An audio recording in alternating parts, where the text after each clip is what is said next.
For centuries, people have been drawn to White Bear Lake and the surrounding area because of its beauty and abundance.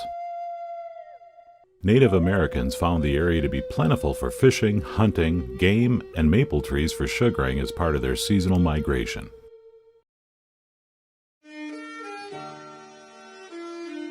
During the late 1800s, the area became a popular resort destination, drawing thousands of guests each summer. Post-Civil War White Bear Lake, with the extension of the railroad, quickly became Minnesota's first resort community.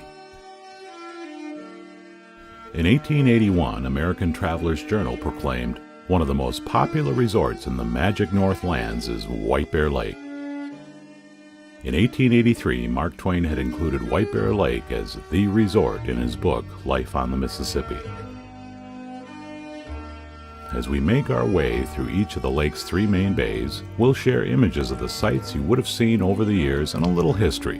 Many of these buildings and landmarks no longer exist, but their stories carry on.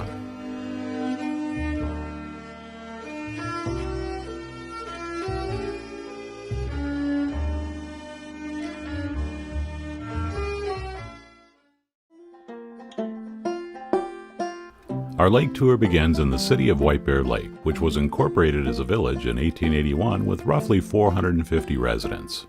And 40 years later, with 2,000 residents, the voters selected to incorporate as a city in 1921. At that time, Commercial Bay was not part of the city but was in White Bear Township. Since that time, there have been over 100 annexations transferring out of White Bear Township for various reasons. But the history, communities, and connections all trace back to the lake. Between Commercial Bay and the Cottage Park neighborhood, there is a vast amount of history, because this area is where White Bear was first settled in the 1850s. The heart of Commercial Bay, also known as Boatworks Bay, starts along the shore at Veterans Park with the fishing pier and the Keep Zimmer VFW Post 1782. The post was established in 1930 and the property was purchased on the lake in 1962. The building was once originally a boat livery, a boathouse or dock where boats could be rented. Veterans Park is on the site where the Rameli Pavilion once stood.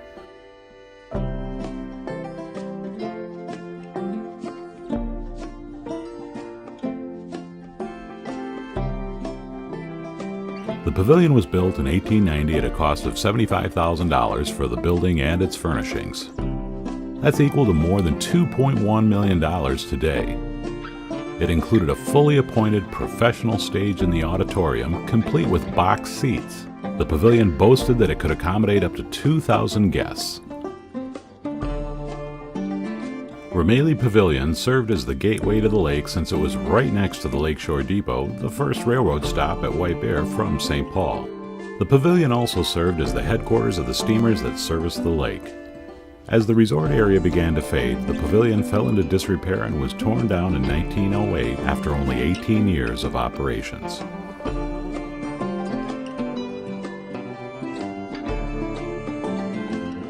Next to the VFW is where Johnson Boatworks, the largest and longest running of White Bear's boat builders, was established along the lakeshore in 1912.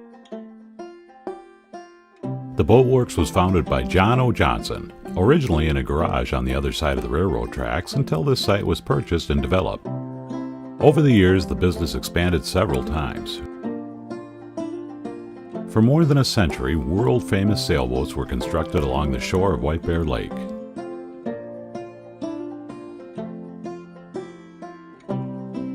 Johnson would make scale models of the many boats he created. A model of the Class A scow, the Minizitka, is included in the collections of the Smithsonian Institution today.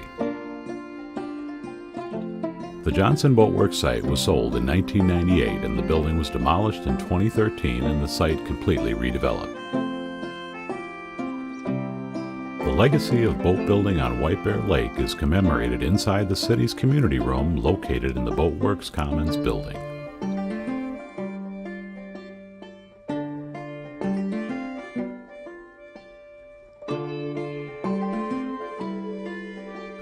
The area where the White Bear Shopping Center now sits was once the home of the largest resort hotel in the area, first known as the Lighthouse. The original modest hotel on this site was built in the 1850s by Villeroy and Nancy Barnum. In 1866, the property was sold to Colonel William Leip, who immigrated from Germany to St. Paul in the 1840s, where he established himself as a cigar trader and brewer. When the Colonel purchased the property, he set about with a massive development project, expanding the now Leip Hotel from 10 rooms to 103, and he also added cottages on the grounds. Other amenities included a billiard hall, a bowling alley, and a sample room, another name for a saloon. For nearly 50 years, Leip's was the grandest resort at the lake and was known across the United States for its high level of hospitality. After suffering a fire in 1896 and the death of Colonel Leip in 1908, the resort was closed and the property sold to the St. Paul Automobile Club. The club had been formed in 1903 for the purpose of protecting motorists from the hostility of pedestrians. In 1912, a new clubhouse was constructed on the site of the Leip Hotel. It featured sleeping rooms and a dining hall for its members. The land was later developed in 1959 as White Bear Shopping Center, anchored by the iconic Red Owl grocery store and, of course, Reed's Drugstore. Commercial Bay ends at Lions Park, which was built in the mid-1970s with great help from the White Bear Lake Lions Club. But this wasn't always a park. Two other boatworks also operated here, both preceding Johnson Boatworks. Amundsen Boatworks, beginning in 1887, built in 1912 and operated until 1957. By 1927, Amundsen specialized in building outdoor motorboats. That same year, the business was sold and became White Bear Marine, and later sold again, becoming the White Bear Lake Boatyard until 1968. The building was torn down in 1971. A little bit further south, in 1895, the Romaleys built the Romaley Boat Company, building all kinds of boats, including steamer boats, until moving operations to Lake Minnetonka and knocking down the building in 1926. Before demolition, the Romaley family wasn't done with this site and converted the building to a dance hall called Romaley's Winter Garden. The location was a hit, and the following year, the Boatworks building was removed to make way for a brand new structure, first dubbed the White Bear Castle, and then reimagined as the Plantation Nightclub, designed with a tobacco plantation theme on the inside at a cost of $750,000 in today's money, and they claimed the site could park 300 automobiles. Manager Ben Harris, supposedly connected to gangster Ma Barker, would take the dance hall through the early 1930s before it was closed permanently at the end of the 1933 season. The property later had a theater and a drive-in restaurant before it was cleared for the park in 1974.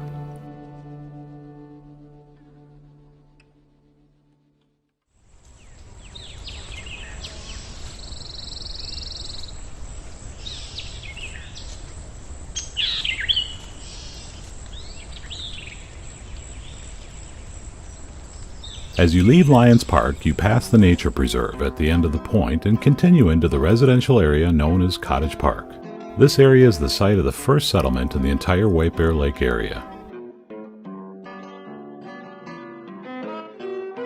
The first home, first church, first school all took place in Cottage Park between Goose and White Bear Lake. The oldest frame house in the White Bear area, built by John and Laura Aubrey in 1857, still stands on Cottage Park Road. It's visible now because a new home is yet to be built. At the time, no one knew the Aubreys' pedigree. They had emigrated from England via Canada, and John was actually Sir Aubrey John Paul, knighted by Queen Victoria. The Aubreys held the first school classes at White Bear in their home and raised funds and donated land for the construction of the original St. John's in the Wilderness Episcopal Church, which once stood within the cemetery where White Bear Avenue and South Shore Boulevard meet. Colonel William Leip, the resort tycoon, is buried in the Episcopal Cemetery, also White Bear's first cemetery, as well as Reverend George Metcalf. Metcalf was General George Patton's U.S. Army chaplain in World War II. When poor weather hindered Allied forces during the Battle of the Bulge, Patton called on Metcalf to author a prayer for good weather. Patton distributed the prayer to all 250,000 soldiers in the Third Army. The skies cleared the next day and the Allies pushed back the Nazi advance. The story is made famous in the 1971 Oscar Best Picture winning movie Patton, starring George C. Scott. After building the church in 1861, the congregation thought it best to be closer to the village center in White Bear, which had developed along the railroad line. So the building was moved across the frozen lake in the winter of 1874 to the corner of Clark and First Street. The congregation outgrew the original church, and it was torn down in 1925 and replaced in 1926 with the Gothic stucco stone building that stands today as one of White Bear Lake's iconic buildings. At one time, Cottage Park formed an association and erected a clubhouse for its members in 1882. When communal dining and entertaining went out of style, the clubhouse was later used as a hotel, hospital, and sanatorium. The shoreline along Cottage Park also boasts the most intact of White Bear's several cottages designed by a young architect named Cass Gilbert for attorney Reuben Galusha.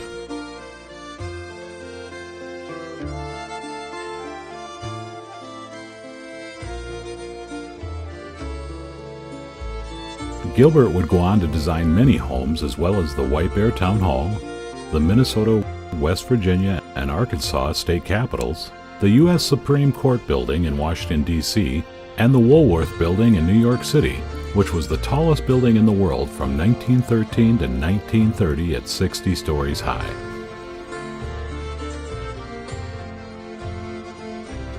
Before leaving the Cottage Park area, you pass by the quaint Lakeview Park.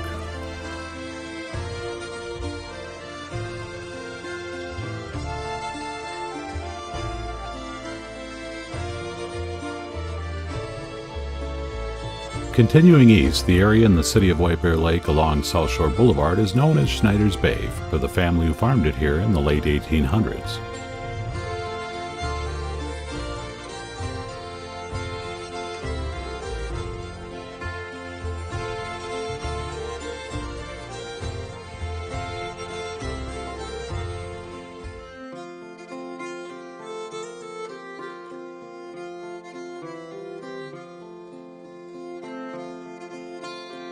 It was here on the Erd family property that the Erd-Geist gazebo was constructed in 1883 by summer resident Thomas Erd for his daughter Annie and her husband Emil Geist.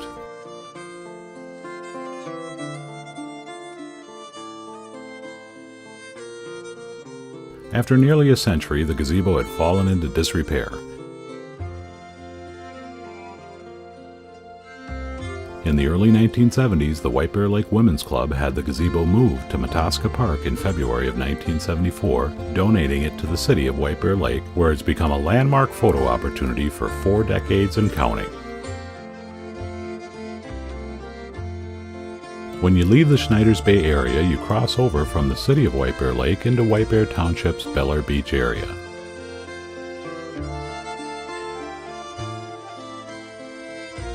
The Bel-Air area remains a distinct neighborhood and one of the 5 separate pieces within the township.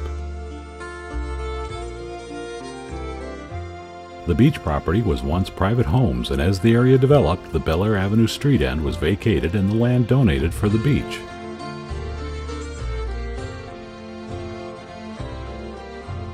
Originally operated by Ramsey County, it's now owned and operated by White Bear Township. This is the first of 2 places where White Bear Township borders the lake. The township was formed on May 11, 1858, the same day Minnesota became a state. From it, the cities of White Bear Lake, Vadnais Heights, North Oaks, and Gem Lake were formed. The lake itself touches 5 municipalities: Birchwood, Mahtomedi, Delwood, White Bear Lake, and White Bear Township, and is situated in 2 counties, Ramsey and Washington.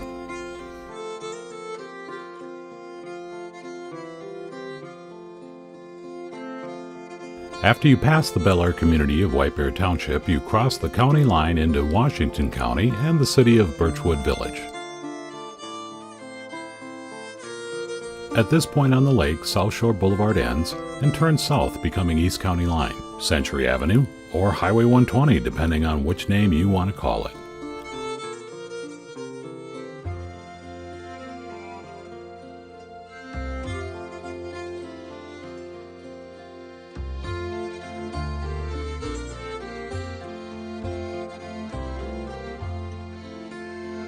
The western part of the lake, in Ramsey County, lies in White Bear Township. The eastern part of the lake resides in Washington County, and in 1858 the original township name was called Greenfield and was changed to Grant Township in 1864 when it was discovered there was another Greenfield Township in Hennepin County. So Washington County changed the name to Grant Township, honoring the Union Civil War general and later the 18th President of the United States, Ulysses S. Grant.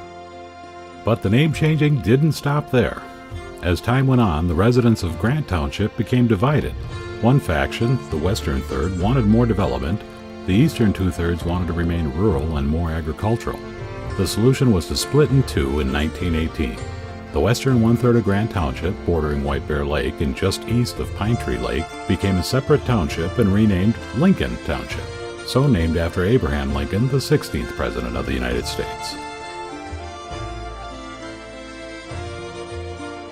The city of Birchwood Village, as part of Lincoln Township, began quietly as a cluster of summer cottages in the late 1800s. In 1921, these homes between Wildwood Avenue and the lake shore, extending east from East County line, became the nucleus of Birchwood Village. The community of Birchwood is known for its artistic nature and its 4th of July parade that started an annual tradition in 1952. Birchwood also is dotted with small beach and lake accesses along the shoreline.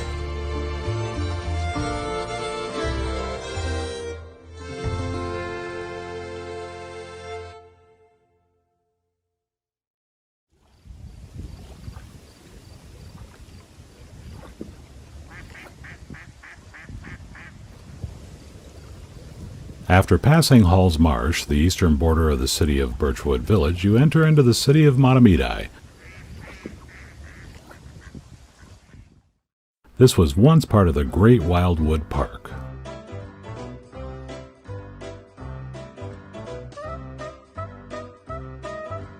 The park was formed in 1892 by the local Electric Street Railway franchise, the St. Paul and White Bear Railroad.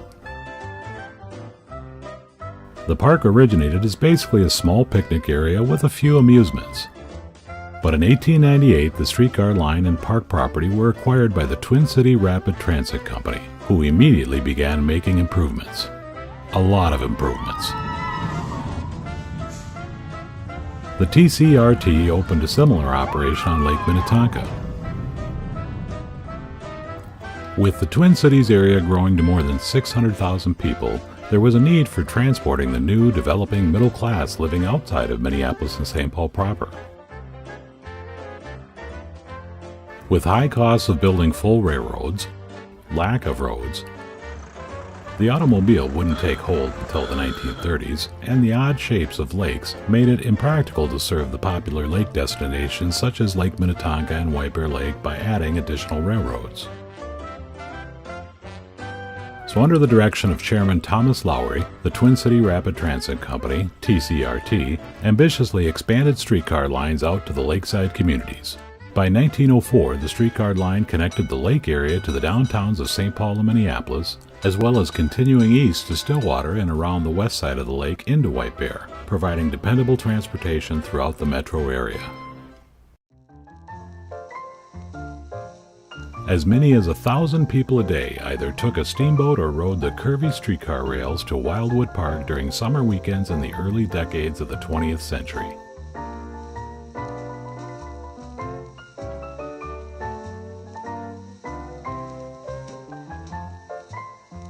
Nationally known bands such as Guy Lombardo and Fats Waller were regular attractions at the dance hall.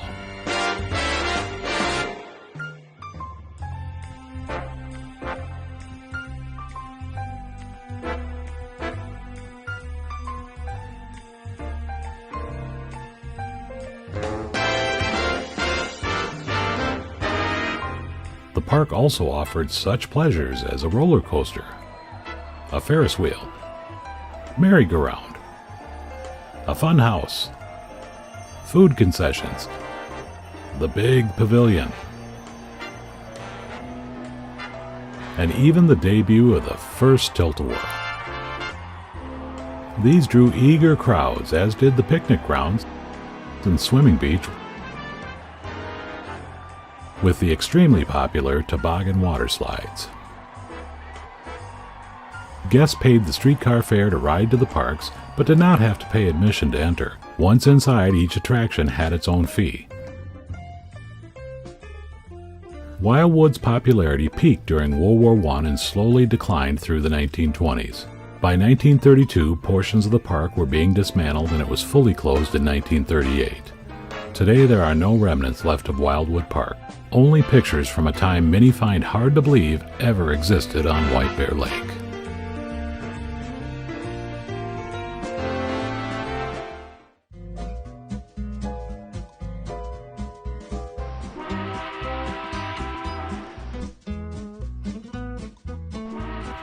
The railroad was key to the resort era for White Bear Lake. The opportunity to take a 20-minute train ride to the lake instead of a 3-hour bumpy, dusty wagon ride greatly increased the number of visitors coming from St. Paul and beyond. Streetcar lines were also a very popular way to travel around the lake. The city of Mahtomedi is still dotted with streetcar parks marking the small depot locations along the line. The resorts boomed from about 1870 until 1910, drawing hundreds of visitors each day.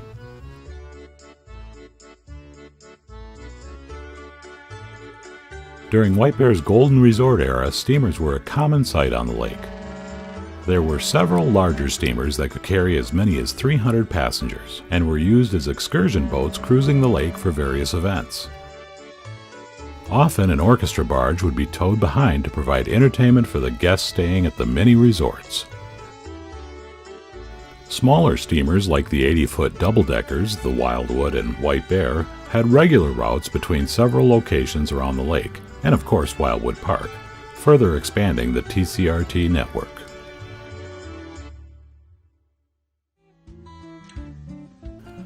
The east shore of the lake developed into what is today known as Mahtomedi, a translation of the Dakota words Mato, meaning bear, and Mede, meaning lake.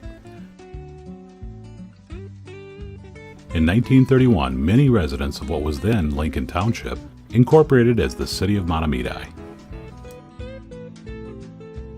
With the passage of the Volstead Act, known as Prohibition, the 1920s and early 1930s brought the dubious distinction to the White Bear Lake area as a temporary hideout for gangland figures. Ma Barker and the Creepy Carpus Gang, Pretty Boy Floyd, and John Dillinger all are said to sought refuge here. What attracted gangsters is that St. Paul earned its reputation as the sanctuary for criminals in the Midwest with the help of corrupt politicians and police chiefs who agreed to turn a blind eye to gangster activity. As long as no criminal activity occurred within the city limits, the local authorities would not pursue the gangsters. This agreement did not extend beyond St. Paul's borders, and Minneapolis did not support this arrangement. Mahtomedi, being more secluded, provided a perfect place to lay low and still have easy access to St. Paul. Heading north, we pass the city of Mahtomedi's Mahtomedi Beach. Both the city of Mahtomedi and White Bear Lake, as you'll see along Lake Avenue, have a long history of providing access to the water. Many of the platted streets extend all the way to the lake, providing those who don't live on the lake a way to get to the water.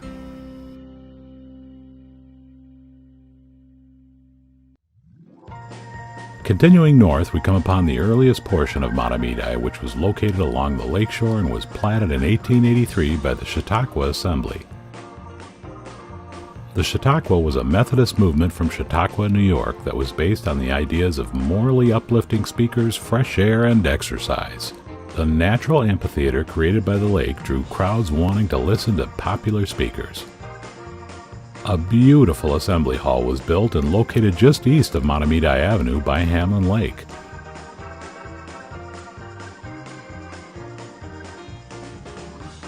Parts of Chautauqua were eventually sold off due to the movement's financial problems, and a large house became the Mahtomedi Hotel. Parts of this still exist on the hill overlooking today's beach on Quail Street, but can barely be seen from the lake.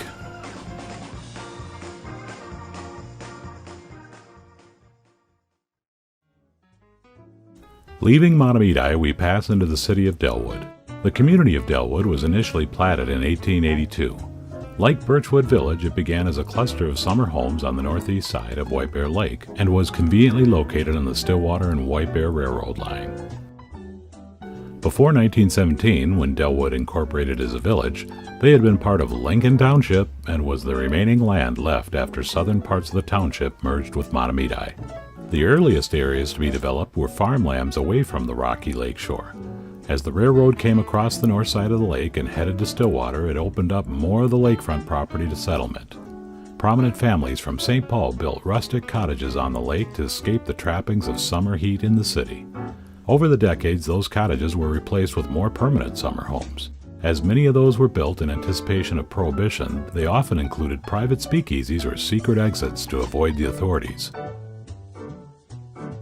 Along the shore in the far northeast part of the lake, we pass St. Germains Bay. The quiet spot that was once the site of St. Germain's shore stop at the foot of Echo Street and 244. The St. Germain family ran the business from a small cabin boathouse selling bait, candy, and renting boats for nearly 70 years, until finally closing in 1975. Up next comes the peninsula, which developed later than other areas around the lake because of the rocky terrain, which was difficult to build on. Today it's some of the most highly valued land in the area.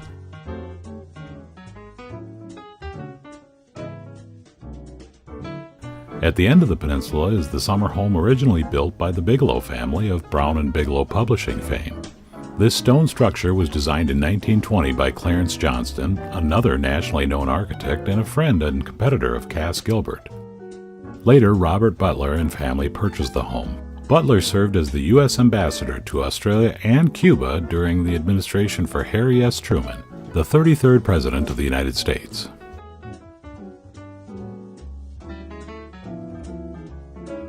On the west side of the peninsula, you'll notice a set of docks with some very large boats, which are Class A scow sailboats. The 38-foot Class A scow is the largest, fastest, and most powerful inland scow-boat developed by John O. Johnson of Johnson Boat Works. The large sailboat dominated lake views into the 1930s and all but disappeared after World War II because of their size and cost.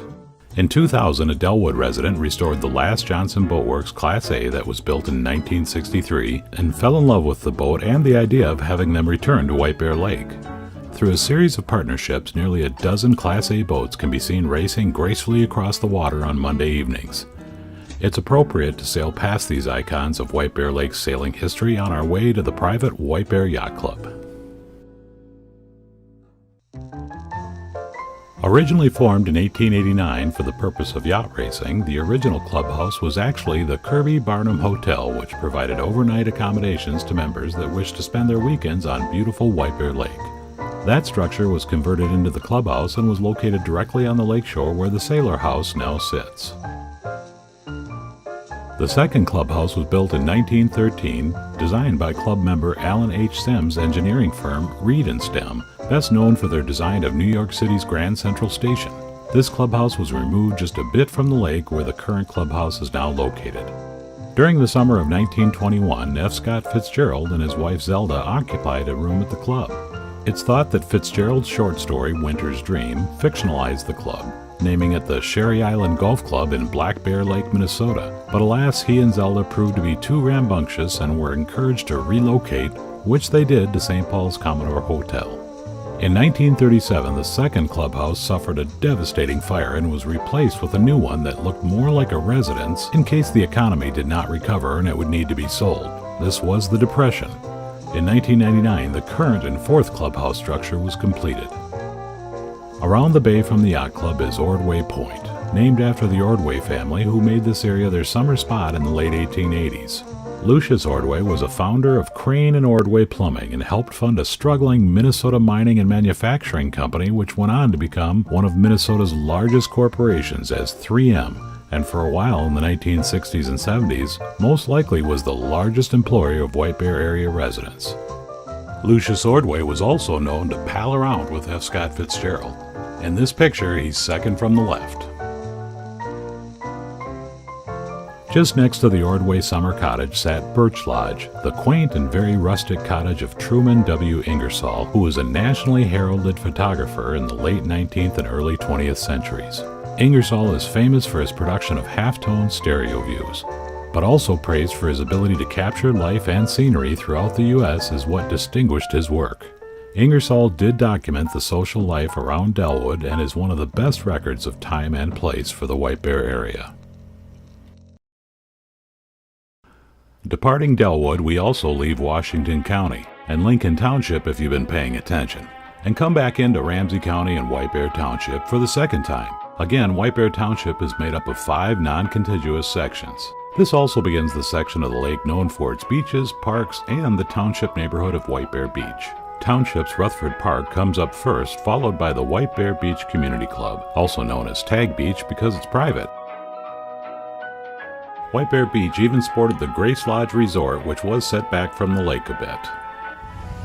For over 150 years now, White Bear Lake has been well known for its beautiful parks and open beaches and clear water. People came to the lake for the beauty, rest, and relaxation they sought, and that White Bear Lake had very clean water and sandy shores along the west side. Boats of all kinds can be seen throughout the decades. In the early part of the 20th century, it was sailboats or rowboats. Motorboat popularity was a few decades in the future.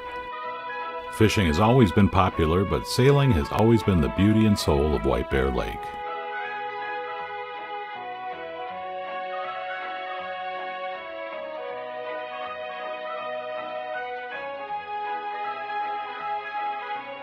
Kids swimming from the sandy shores, then diving off the tiered platform at Clark Avenue, and quiet walks along the lake have always been popular, and this continues to this day on Sather Trail along Lake Avenue.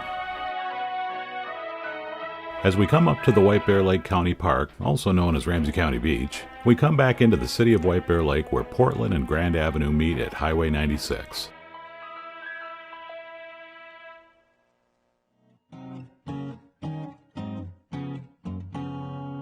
The county beach property was developed for recreation from land left by the ice companies. Harvesting ice in the winter was a business for many years. The ice companies would pack huge blocks of ice insulated in sawdust and store them in massive ice barns that were located on the site. By the 1930s, home refrigerators were becoming popular and the need for ice delivery for the family icebox was diminishing.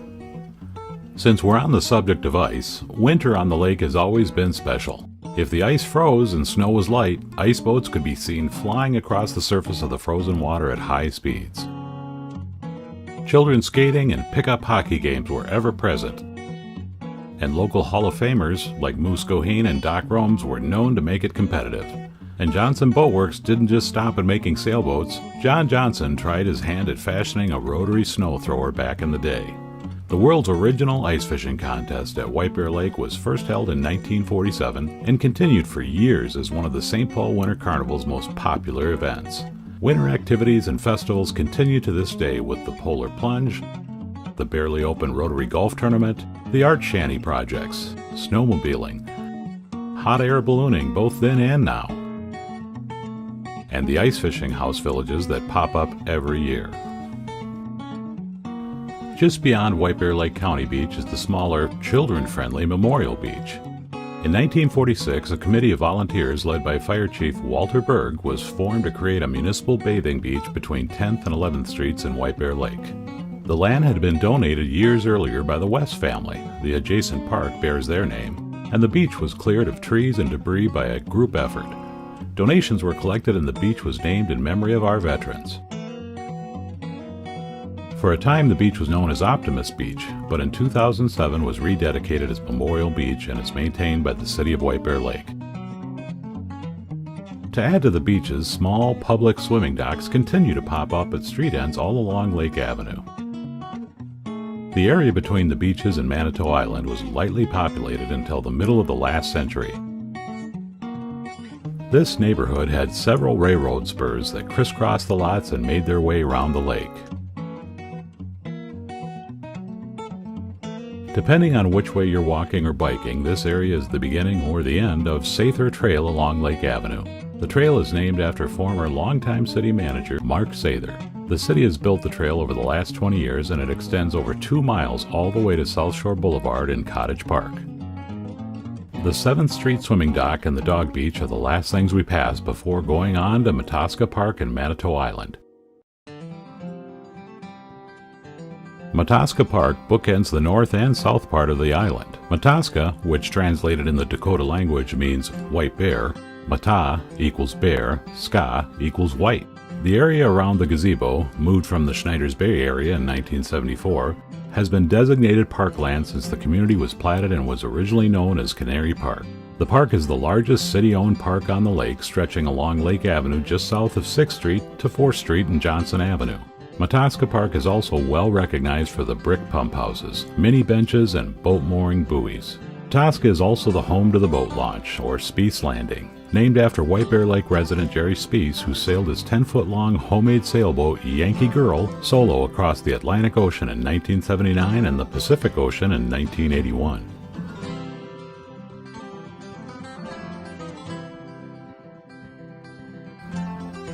Manitou Island can be accessed between 6th and 7th Streets on what is called Central Avenue, probably because the island's association park in the middle of the island is called Central Park. Manitou or Spirit Island is a privately owned island that, along with the peninsula, create the three bays of the lake. The Manitou Island Association was formed in 1881 and sold shares of the island to 14 initial investors who began to build cottages.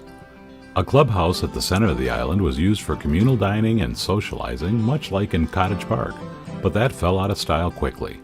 For a period of time, the structure was leased by architect Cass Gilbert. The clubhouse did burn down in 1900. The island is famous for its bridge, which is also private. The current bridge, built in 2001, is the fourth bridge to span the gap from the island to the shore. Earlier bridges were much longer.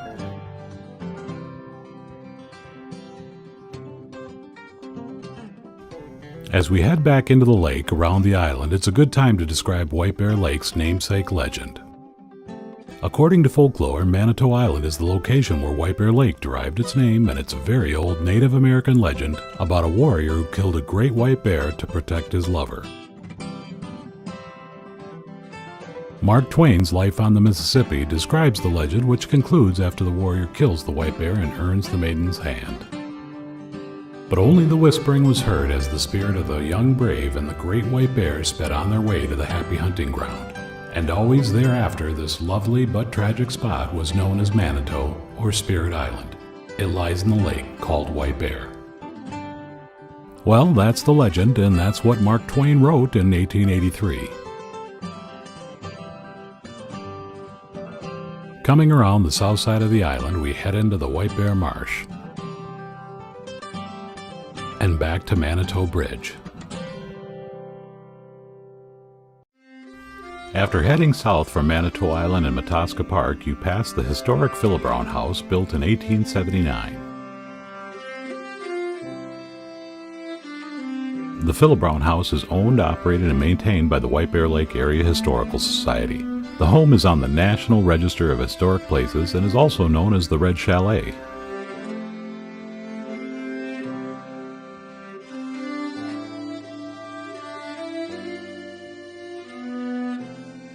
Continuing along Lake Avenue, we arrive at the site of the Williams House and the Chateau Gay hotels, which sat across from each other on the intersection of Lake Avenue and 2nd Street. Each of these 19th century establishments could accommodate 200 or more guests within their main buildings and the cottages on their properties. The Williams cast a wide net for customers, advertising invalids and pleasure seekers. This location was chosen for a reason. This is the shortest distance to the lake from downtown. There were many such resorts and hotels that dotted Lake Avenue and the neighborhoods that would rent rooms, sometimes for the entire summer. Many of these resorts had bathhouses at the shore and a fleet of boats to rent. Periodically, the village of White Bear would contract to have the lake bed dredged in front of the resort so orchestra barges could troll close to the shore for the enjoyment of the resort guests. The closest point from the train depot was a straight shot down Clark Avenue, which was once the main street connecting the village of White Bear to the lake. Visitors would walk down Clark Avenue from the train depot to board one of the street boats to various destinations around the lake. By far the most popular fare was going to Wildwood Park. Today it's one of the most picturesque streets in White Bear Lake, and the Civil War Memorial statue, dedicated in 1913, is a well-known local landmark. Along the entire length of Lake Avenue, you can still see things 100 years into the past that still exist today. Nearing the last leg of Lake Avenue, we come to the intersection of Shady Lane, where at one time sat the largest of the area's Native American burial mounds. After much controversy, including a court injunction to stop the action, the sacred site was excavated in 1889 and the human remains were reburied at Union Cemetery on the corner of Highway 61 and Highway 96.